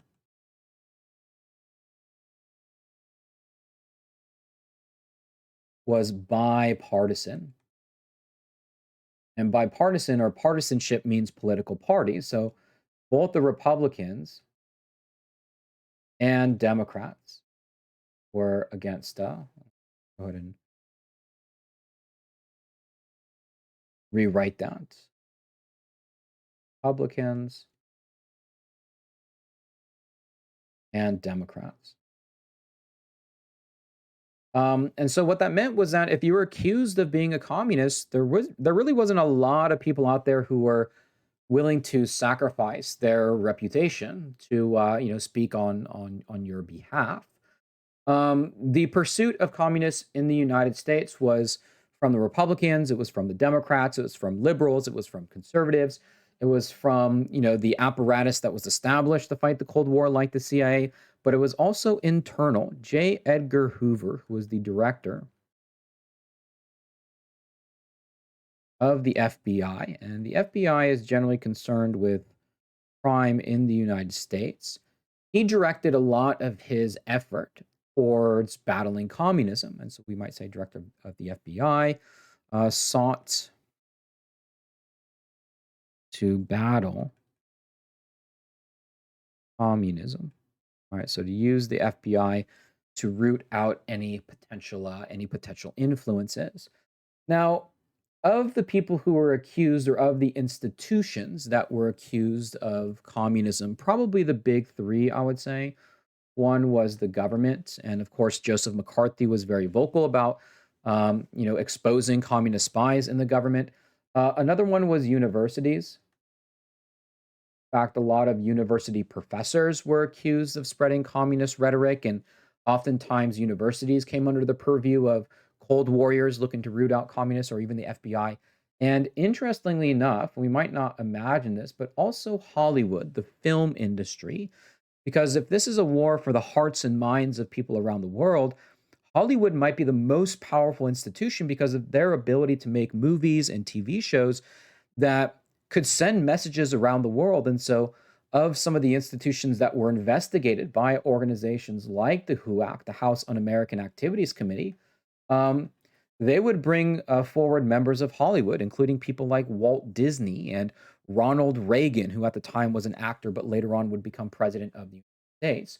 Now, when 10 of these individuals refused to answer the questions that were put forward by the HUAC, the most famous of them being, quote, "Are you now or have you ever been a member of the Communist Party?" which was typical for a HUAC investigation. When 10 of these individuals said, "I'm not going to tell you because I have the right I have the right against self-incrimination. I don't have to say it. It's my right as an American citizen." They were blacklisted. These 10 people became known as the Hollywood 10. So these were 10 people, we'll say, who invoked their American rights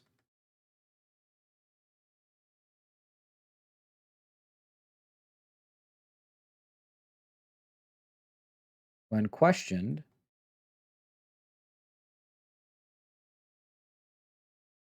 about being communist. And these hearings of Hollywood actors, um, they were very popular. I mean, just think about any celebrity trial, right? People wanted to see celebrities being questioned, and so it became almost an entire spectacle within itself. But when these 10 people said, "Look, that's none of your business," essentially, they were what we call blacklisted. And whether or not you were somebody in the government or somebody in a university or somebody in Hollywood, if you got accused of communism, that could ruin your career. And blacklisted just means that nobody was willing to hire you because they didn't potentially want to run the risk of being labeled communist or anti-American.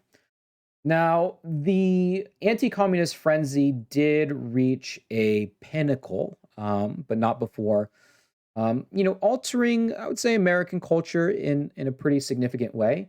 And one way that the Red Scare had its influence was the way in which it tied in with religion. Very much the way in which Americans viewed communism, capitalism, and religion was that, the Soviets, they were considered atheists, right? Or, as this says, godless, that communism was godless. And in some sense, in order for the United States to contrast itself with the Soviet Union, um, that meant that to be American was to be a theist or to be for God. Um, and there's some basis in this. Karl Marx very famously said, "Religion is the opiate of the people." That the Soviets or communism seeks to unite all workers together, regardless of religion, and so in that way, religion is just like an obstacle to be gotten rid of before we reach the egalitarian, utopia. So Americans implemented this, right, in their culture, and one way that we can point to, or an evidence that we can point to, is that in, was it 1954, under God was added to the Pledge of Allegiance, and that was originally not on there. And in 1956, In God We Trust became the U.S. motto. And this was an effort by the United States to portray itself as, if you're on the side of capitalism, if you're on the side of democracy, you're on the side of God, and the Soviets are essentially the godless.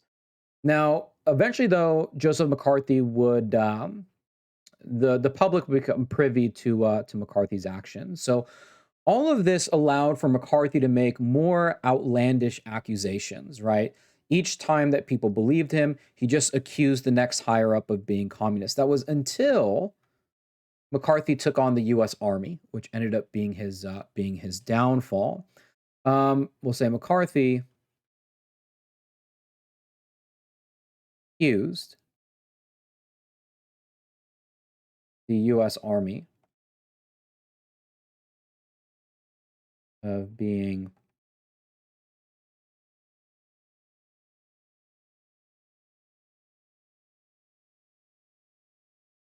infiltrated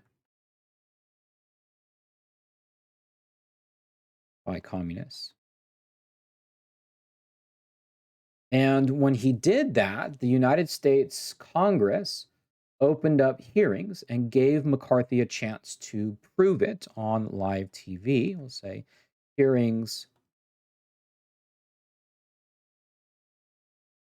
were held for McCarthy to prove his accusations. And when he was put, in front of Congress, and when he was put in front of the entire public, McCarthy was exposed as a fraud. Completely discredited him as a politician, completely discredited his ideas.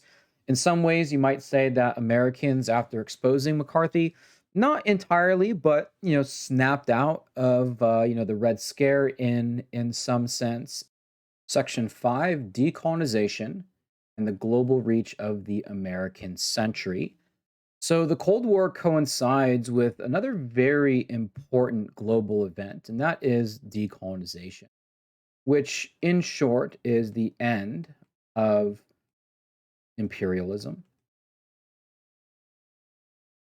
We talked a little bit in an earlier chapter about imperialism, how the industrial nations of the world conquered the entire globe.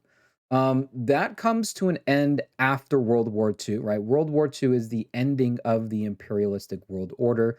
The British give up their empire, the French lose their empire, and what we have is, after 1945, 80 nations or 80 countries gain independence. And if we want to use an American example, I don't know if it's mentioned anywhere, but in 1946, the Philippines became an independent country.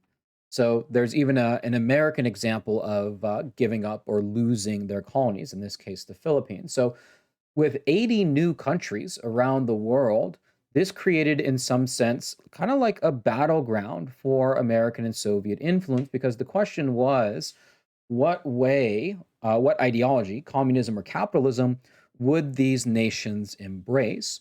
We sometimes use this term, the third world, to describe these countries. So these are mostly newly independent nations.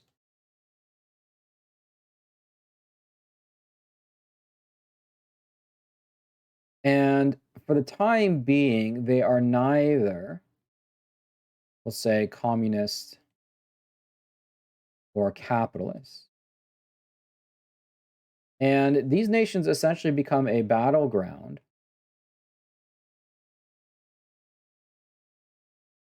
for US and Soviet influence. So, what's interesting about the Cold War is that this is a chapter or a period in American history where you really have to know a lot more about world history, right? We get introduced, covering American history up until this point. We're going to introduce a lot of new parts of the world and a lot of new countries here, and that is reflective of the fact that the Cold War really is global. And the fact that imperialism ended, it left a vacuum, right, for American expansion to reach in those areas. So we already know some of the defining principles of American diplomacy, like containment, like the Truman Doctrine. But we'll add one more thing here that your textbook mentions. This kind of just gives us a little bit more understanding why the United States was so aggressive, we might say, in the world. That is domino theory. So domino theory is the theory that if one nation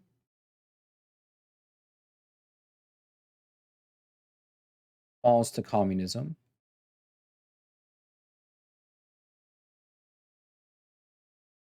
all surrounding nations will fall to communism, like a series of dominoes.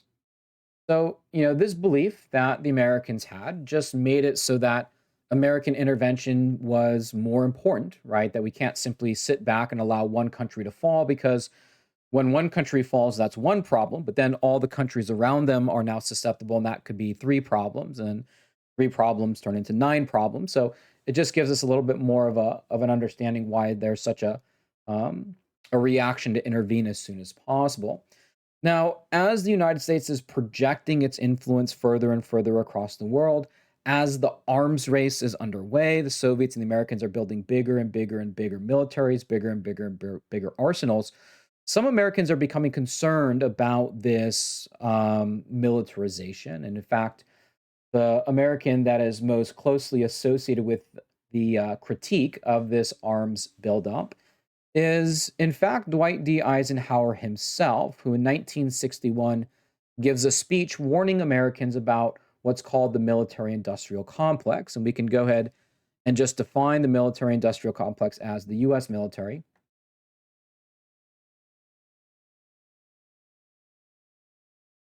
Pretty much, and its supporting industries, right? So we don't just mean, when we say military industrial complex, it's not just, the Air Force and the Army and the Navy. But it's all of the corporations and businesses that produce stuff for the military. It's all the research and science and technology, the scientists, the funding, the space programs, right, in some ways. So because the United States had dedicated so many resources to the Cold War and to its own military, there were some Americans, Eisenhower included, that feared the growth could threaten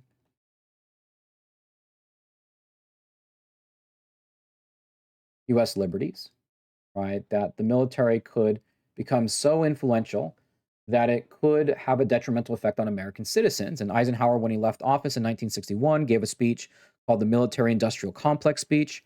There's a little quote from here. It says, the military industrial complex's influence is, quote, economic, political, and even spiritual, felt in every city, state house, and every office of the federal government. And Eisenhower being a war hero from World War II, Americans were much more likely to take his advice. Now, with that being said, as we'll discover in the next couple of chapters here, the military buildup continues to move forward. It's something that doesn't slow down until the 1970s, but at least people like Eisenhower were aware of maybe some of the consequences that such a military buildup would have.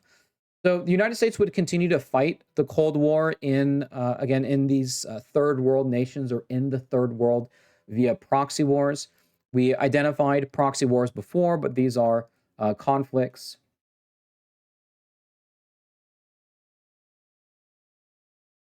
where Americans and Soviets fight each other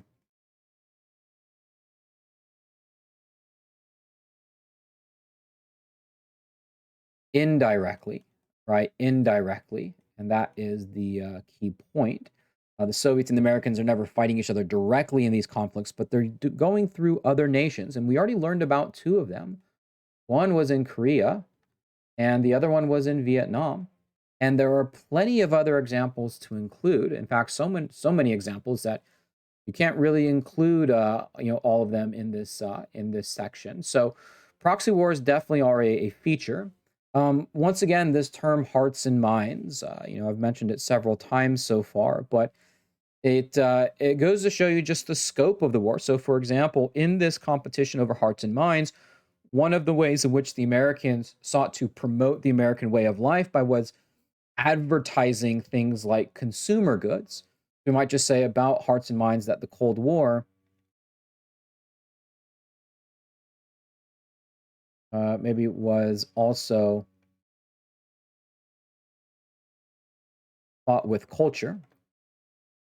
In fact, one of the most effective tools that the United States had in the Cold War was promoting the American way of life, American consumption. I think we get into this next chapter, but it was buying a car, buying a TV, blue jeans, rock and roll music, Coca-Cola, that, promoting this American lifestyle of heavy, heavy, heavy consumption. There are a lot of people that wanted that material standard of living, and you could have something like an advertisement exposition be held in another country. And that was in some roundabout way, advertising and selling Coca-Cola was in some way fighting the Cold War, right? In sort of this cultural sense. But there was also one feature when it came to the Cold War that Americans had to overcome. And we're going to talk more about this in relation to civil rights. And that was the hypocrisy. That was the hypocrisy between freedom and liberty versus things like racial discrimination and Jim Crow. On the one hand, how could the United States be promoting liberty? Truman talked about free peoples around the world, yet have a system of Jim Crow in the South that systematically disenfranchises African Americans. And so Americans would have to resolve this hypocrisy, maybe finally, right? Maybe once and for all. And in fact, the Soviet Union was keenly aware of this. In fact, some of the most effective anti-American propaganda that the Soviet Union used was to point out the type of discriminatory and racial policies that the United States played back or used back at home. So it's no accident, I would say, that the civil rights movement happens at a time when Americans are also actively promoting this image of freedom and liberty at home. And to solve one of those problems thus becomes a means to solve the other.